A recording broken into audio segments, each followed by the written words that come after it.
فإذا ركبوا في الفلك دعوا الله مخلصين له الدين فلما نجاهم إلى البر إذا هم يشركون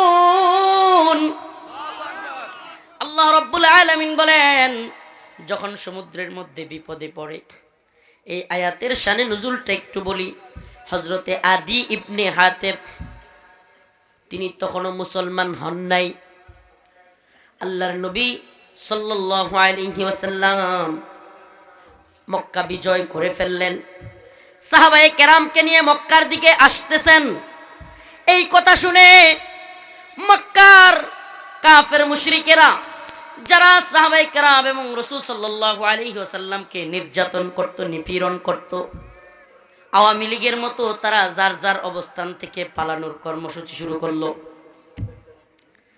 মক্কার কাফের মুশরিকেরা যারা সাহাবাদেরকে নির্যাতন করেছিল, আল্লাহর নবীর উপর নির্যাতন করেছিল, মক্কা বিজয় যখন রাসূল করে ফেললেন তখন সবগুলো পালাইতে লাগলো।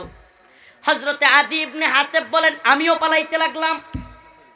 আমি সমুদ্রের মধ্যে নৌকায় উঠলাম, জর্ডান যাব। কোথায়? মক্কায় থাকবো না, জর্ডানে চলে যাব। নৌকায় ওঠার পর নৌকায় এমন উত্তপ্ত পরিস্থিতি হইল, ঝড় শুরু হলো, সব দিক থেকে ঝড়, এমন তুমুল ঝড় শুরু হয়ে গেল, নৌকাটা মনে হয় ডুবে যাবে। এমন পরিস্থিতিতে